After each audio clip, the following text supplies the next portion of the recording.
Welcome to Warehouse Automation Matters. I'm your host, Mary Hart, and I'm here today with Guy Courtin, the Vice President of Industry and Global Alliances at Tecsys Inc., to discuss the rise of online pharmacies and the effect on logistics companies.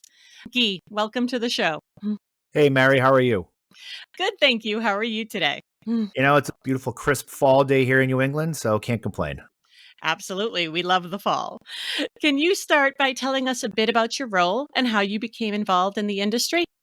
Absolutely, Mary. So I've been in Texas now for in my fourth year, but I've been in the supply chain space now for close to 25 years, if not longer. And I will admit, every time I looked at my LinkedIn profile, I do the math, I realize I've been in this industry a lot longer than I care to think about. But it's been a great run. From that perspective, started out, at Forrester Research and the market research side, and then worked my way through a number of supply chain companies. So really enjoy the space, and it's become sort of my passion. I will freely admit, if you had asked the 6-year-old Guy what he wanted to do when he grew up, supply chain was not even in the top 1,000 lists of things that he wanted to do when he grew up. But here I am, and really, really love it, and looking forward to this conversation. Yes, thank you, Guy. I appreciate that. Can you provide an overview of how the rise in online pharmacies is reshaping the logistics and fulfillment landscape? Absolutely, Mary. And I think what we're seeing in online pharmacy, it's in a way sort of a continuation or an extension of what we've seen, for the past 30 years now of online purchasing, right? So if we go back in the way time machine and we think about the dot-com boom, the late 90s, the rise of Amazon, of eBay, of the internet itself. We've seen this massive shift of transactions going from the physical world to the online world. Currently, I think I've seen statistics of about 17, 18% of all retail is being done online.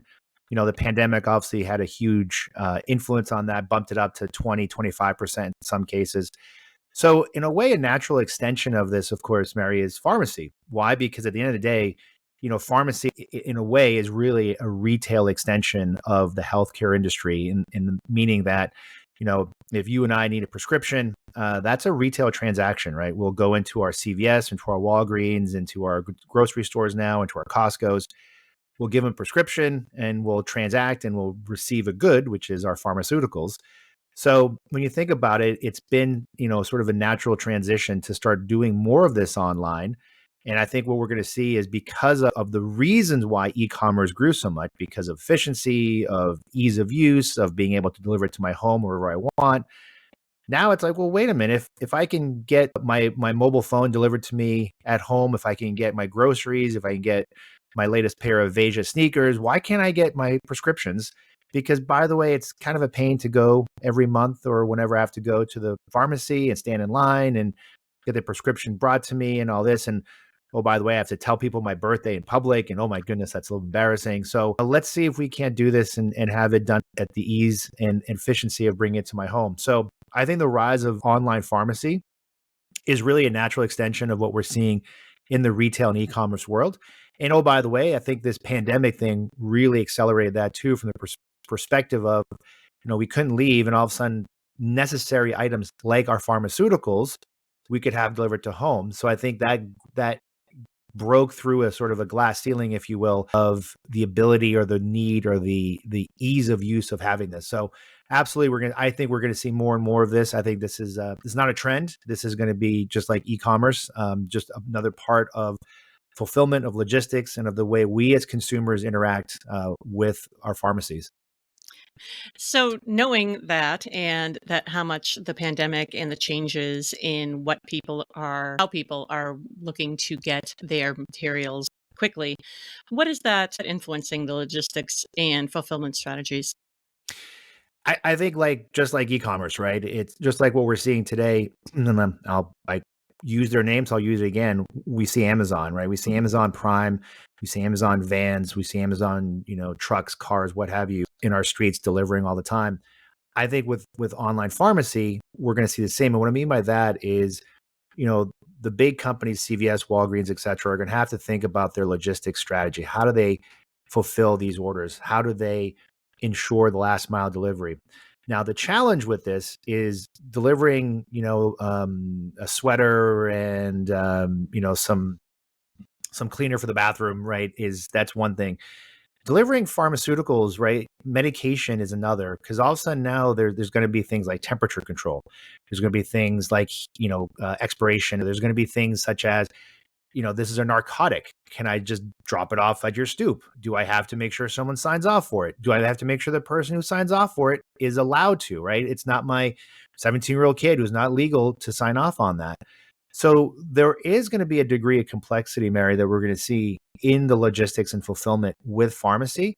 And I think we're only starting to scratch the surface in terms of what that repercussion will be in terms of our delivery and our logistics. So I absolutely think it's something that as an industry, we're going to have to keep an eye on and figure out, because it's going to be a challenge, right? It's one of those things I always look back at the stories of, again, Amazon, right? When they started and delivered books and CDs, people were always wondering, like, well, why are you picking books and CDs? And one of the reasons was, if I deliver your book and I mess up and it doesn't show up on time, or if it's damaged, or if I got you the wrong book, yeah, it's a bit of an inconvenience.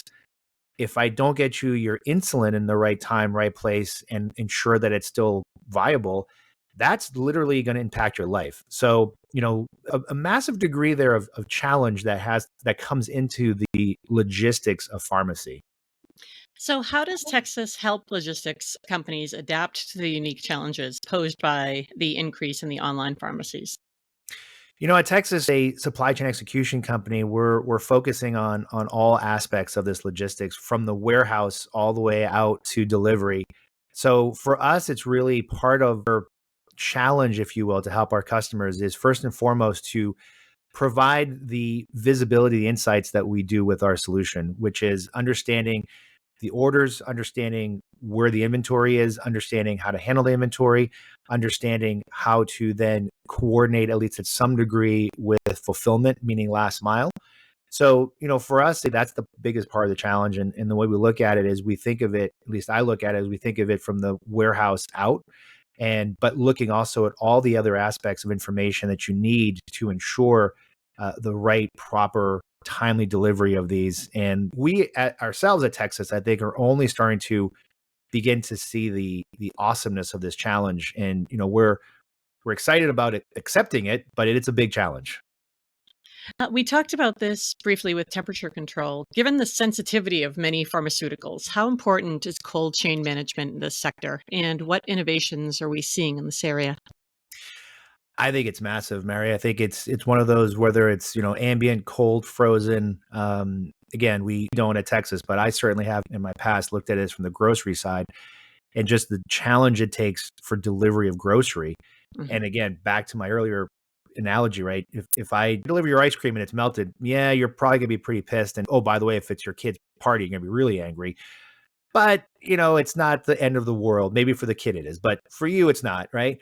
But if I have a medication that has to be frozen and kept, and I can't ensure that when it gets to you, it stayed frozen through its journey, that's a big, big issue, right? Because now you're putting that in your body. It's supposed to help you or cure you or keep you healthy. And if it can't, because of the way it was handled, what does that mean for the supply chain? So I think when the challenge it comes for this for pharmacy is, and I would say this, maybe let's take a step back. I would say for the pharmacy delivery, start with things that aren't frozen, aren't refrigerated. Start things that are ambient, that I know, okay, if I deliver it and the temperature has a wild variation, it's not going to impact the validity of the drug.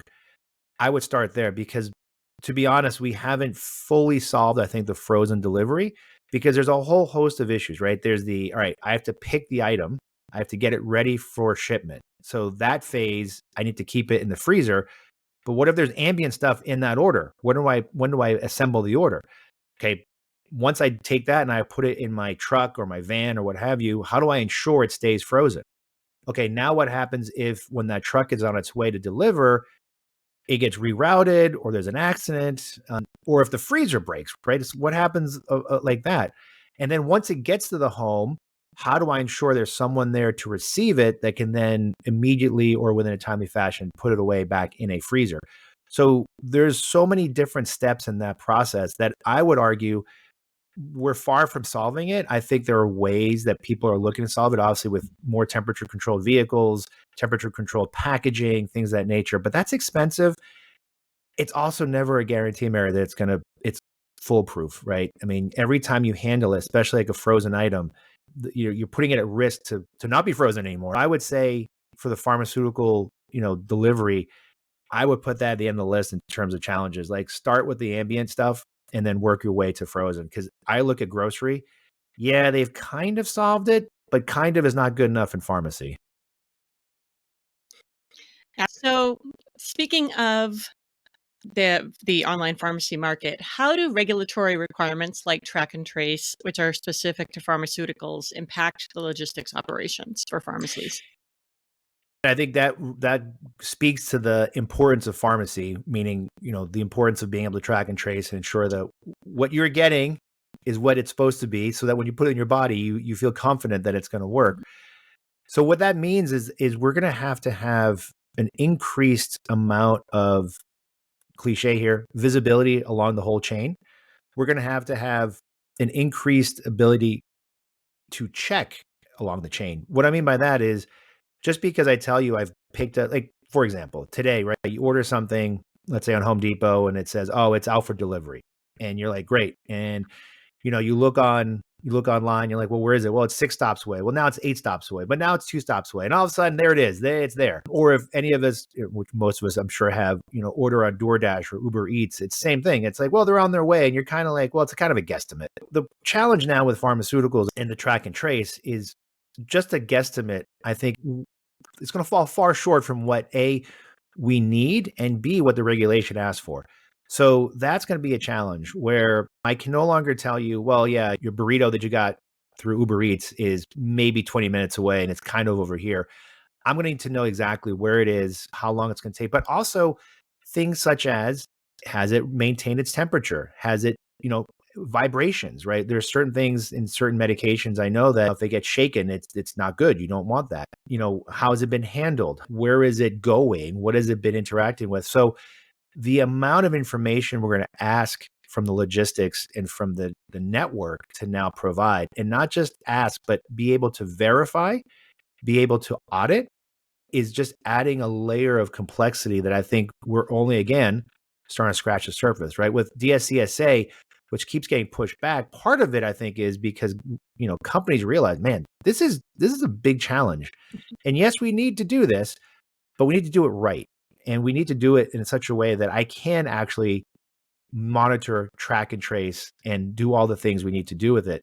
So I think we're going to look at things such as, more Internet of Things, right? How do we put more smart tags on things? How do we have more 5G, et cetera, on delivery? I would go back to the warehouse, right? How can we start doing better tracing at the warehouse? How do we use things like robotics to better trace the movement of goods as they're being picked, then being ready to be packed and move out? How do we take all this information and make sense of it, but also do it in such a way that it is truthful, it is useful, it is auditable, right? And it is the single version of the truth. And again, back to the analogy of Uber Eats, any example of that shows you we're getting there, but we're not there yet. So you mentioned of things, the Internet of Things, the air tags, etc. What other technologies or innovations are logistics companies leveraging to ensure accurate, timely, and compliant deliveries for online pharmacy orders? It's a lot of those, right? But it's just how much, where else can you add tags? Meaning, where else can you track? Can you track down to the pill bottle? Can you track down to the pill? I think we're moving towards that. We're not there yet, but I think we're going to see more of that. I think we're going to see more and more too, which unfortunately or fortunately, I don't know how to position it, but things such as, smart cameras, right? We're seeing that more and more in the warehouse and manufacturing, where you've got cameras that have a certain sense of intelligence and dare I say, AI in them, that are going to be able to do some analysis and understand. So, are you going to be able to have cameras? So let's say at the loading dock at the warehouse, so that the camera can look quickly and say, yep, that's the right order going out. We verify. Are you going to have cameras maybe in the truck or the van, so that when the delivery people handle it, you can always monitor, yep, they took the right one. I mean, could we eventually see things such as our Ring cameras and such doing similar. There's a reason why Amazon bought Ring years ago, right? It wasn't because Bezos just wanted, had some spirit change around and wanted to buy this cool technology. You think about this, right? We're already seeing with Amazon, you can do things such as, hey, use your Ring camera. So if a delivery comes, you can unlock your door based on the visual that it sees, right? It sees a delivery person. Well, what if we could start using those cameras now to validate that, yep, that pharmaceutical order I have, it showed up, it's the right one. And as we get smarter and smarter cameras, can it actually start monitoring things such as, it looks like it kept its temperature or the box is not damaged. So I think we're going to see more and more usage of video and of smart cameras to validate steps along the way of the logistics and the supply chain. And that's, and then, I said the warehouse. I mean, you could even start back in the manufacturing facility, but let's, for the sake of this discussion, talk about logistics. So I think we're going to see more and more of that. Now, the negative side of that, which we always have to bring up, is privacy, right? So now all of a sudden, these smarter and smarter cameras are going to be picking up things that could be beneficial and there could be some negative. Like, do I really want in the cloud to know that my order of Viagra showed up at my doorstep? I don't know. Maybe, maybe not. But, those are the things that we do need to think about because pharmaceuticals, unlike ordering a t-shirt, there's a lot of privacy issues there, right? There's a lot of health information, wellness information that's contained within that. And yes, we want to track it. We want to ensure that it's getting where it needs to be in the right time, the right place, the right manner. But now that information's out there, and that's private information, that's really private information. So I think as we try to do more track and trace, which we need to, we also need to be very conscious of privacy for the consumer. That makes sense. So if someone, say, doesn't like that t-shirt that they ordered and they want to return it, that's easy. They can go to Kohl's or they can send it back. How do logistics companies handle the returns or recalls of pharmaceutical products? And what special considerations come into play with that? Yeah, that's a big one, right? Because you're absolutely right. In the retail world, we've tried to make returns so much easier. Great example, right? Order Amazon, return at Kohl's, or go to Whole Foods, wherever. We're seeing on the retail, but now on the pharmaceutical side, you're absolutely right.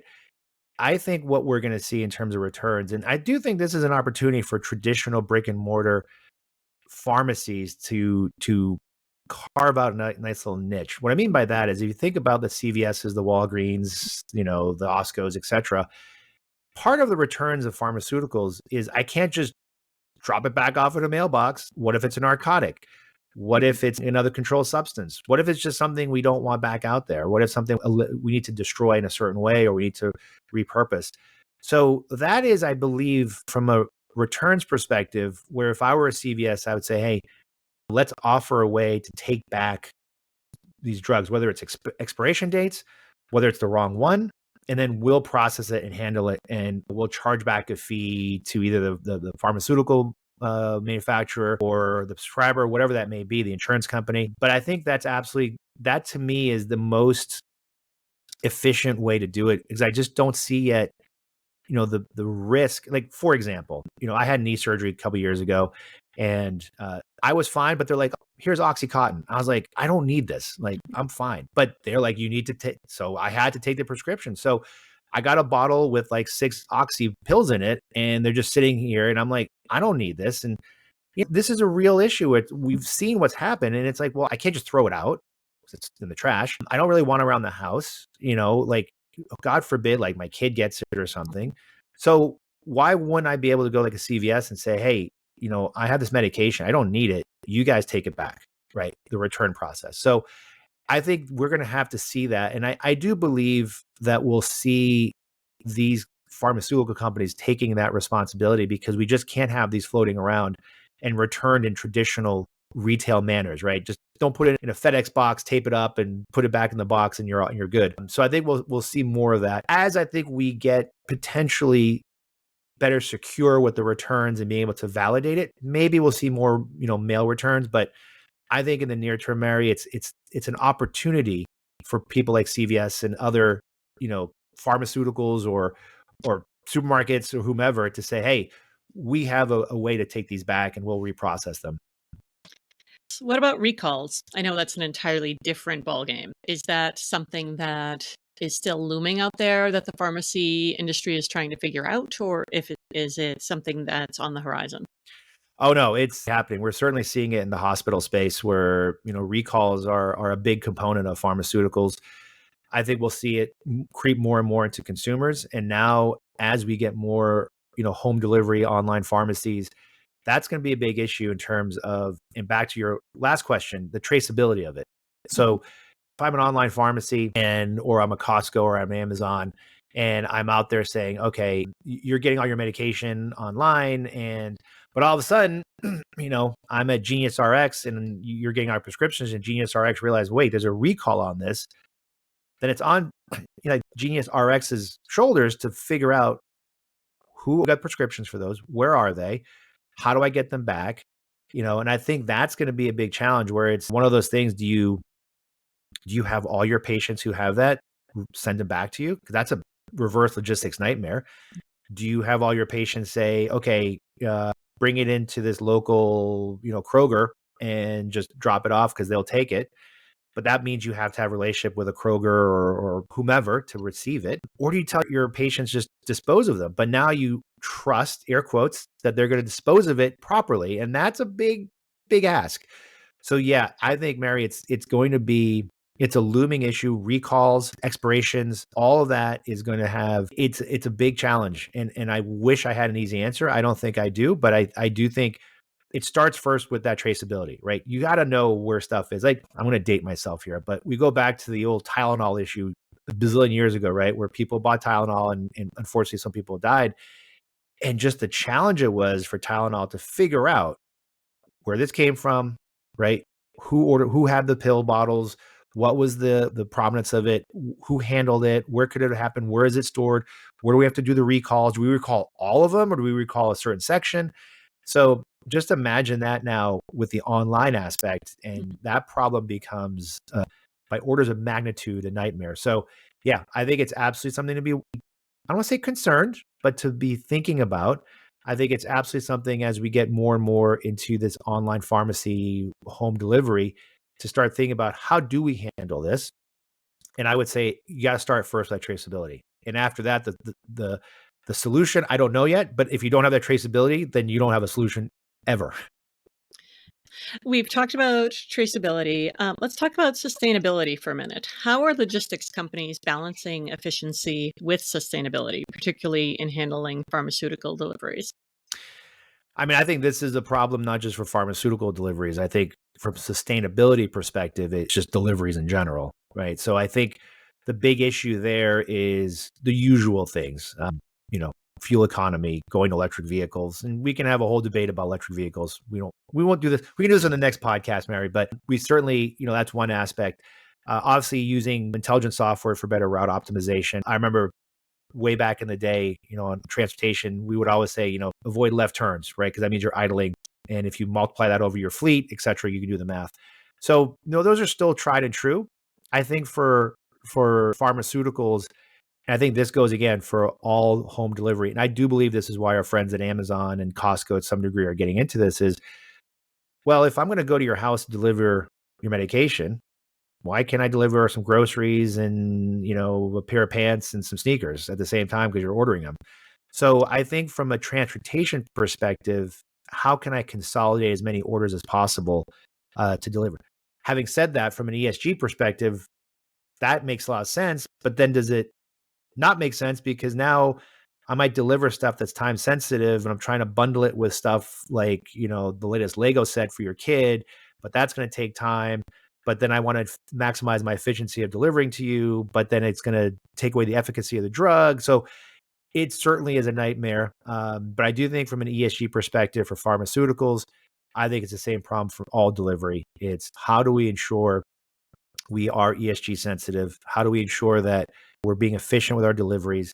How do we ensure that we are making the most effective use of the stops in people's homes? I'll be honest, Mary, I don't see a easy solution yet because we're getting more and more stuff delivered, not less. Mm. Very true. And along with more materials being delivered instead of less, what other trends do you foresee in the logistics and fulfillment space as the online pharmacy sector continues to grow and become even more popular? One of the things I see, and I think online pharmacy, this is the part that I think is interesting, has an opportunity to be a leading tech player, sort of, so to speak, in this area. So if I go back to the way time machine, we started looking at drone deliveries, I would say 15 years ago, if not longer. And one of the first real good use cases I saw for this was DHL in Germany delivering mail to small islands in the Baltics, because sending a boat out there is kind of a pain. So we'd send a boat once a week at most to deliver mail. But where it relates to pharmaceuticals is the advantage all of a sudden they were able to do these drone deliveries on a daily basis is that the island residents were able to get their prescriptions on a regular basis. So we think about pharmaceuticals for the most part. And let's take, those that are challenging to handle, that would be frozen or cold. They're mostly in a fairly compact box or bottle. They could fit nicely in a drone. So to me, I think for pharmaceuticals, what would be an interesting area for them to play is, hey, why can't we be the leader in drone delivery? Because the challenges for things like Amazon, right, is Amazon's delivering everything from a pair of sneakers to, barbecue pellets for your Traeger grill. So the weight, the size, the dimensions are all over the place. Pharmaceuticals, they're pretty standard. I mean, not standard, but you're not getting anything much bigger than, maybe a shoebox, but even that's going to be massive. And when we think about it, we're going to try to deliver some of these. So why couldn't you, as a pharmaceutical fulfillment, couldn't you say, all right, I'm going to deliver something into a city or into an area, and my drone is going to deliver other pharmaceuticals, and my driver is going to deliver other stuff, right? Or my driver's not going to deliver anything. It's just the drone. The driver's going to drive the truck to a neighborhood, and the drone's going to take off and fly around to the different houses and deliver it where it needs to be. I can deliver it to the back porch, right? So it's not in the front. This is one of my crazy ideas, Mary, but I thought, if you look at like apartments in dense areas like New York and such, there's always these, oh, we have a doorman and this. Well, why couldn't someday someone say, we have a drone airport on top of the roof, right? So you want your deliveries, it drops it off up there, and we send someone up there every day to just bring them back down. So when we think about pharmaceuticals, this is an interesting tech play for them to explore. And we actually at Tecsys have a customer out in the mountain area who's put in a drone airport to do exactly that, to deliver, using a company called Zipline to deliver drugs to the home, pharmaceuticals and other things. I think, to me, in the pharmaceutical space, I look at that as really, I think the area where I would, if I were a pharmaceutical CEO, I would explore that, or a pharmaceutical supply chain person, I would explore that, because I do think the characteristics of drone delivery fit very nicely for pharmaceutical delivery. I've never heard of drone airports before, but I love the idea of it. That's great. So, one last question. Looking ahead, how does Texas plan to continue supporting logistics companies and navigating the many complexities of this landscape? Yeah, I think unfortunately it never stops, right? So for us, what we constantly try to do is, first and foremost, is to understand what kind of data and information our clients need to do their job. So yes, we are a supply chain execution company. We provide world-class WMS, TMS, point of view, OMS, etc. But foundationally, what we also recognize is that we need to provide a rich resource, which is data from multiple areas. And to your point, Mary, when it comes to pharmaceuticals, we have everything from expiration, from recalls, from, shortages, et cetera. We need to be able to provide that kind of real-time data to our customers through our systems, or, through other aspects, but to allow them to constantly keep abreast of what's happening and to adapt to it. End of the day, right? Our software, just like Locus robots, we're tools, right? We're tools in the toolbox. And we just need to make sure that our customers use it properly. But we also need to make sure that we provide data in other aspects to ingest in those tools for them to solve their problems. So for us, I think it's constantly innovating on that, constantly looking for new data, constantly looking for new ways of making our solutions that much more rich and much more viable as a tool for our customers. And yes, adding some AI in there. I only mentioned it twice in this podcast. I'm very proud of myself, but absolutely adding some aspects of AI. So for us, it's just like Locus, constantly innovating, making our tool set better for our customers to solve their problems, because we also know this, Mary, there are problems that keep coming up that we've never thought of. And we just need to be able to give them the tool to solve it. We're not going to solve it for them. They're going to solve it, but using the tools we provide.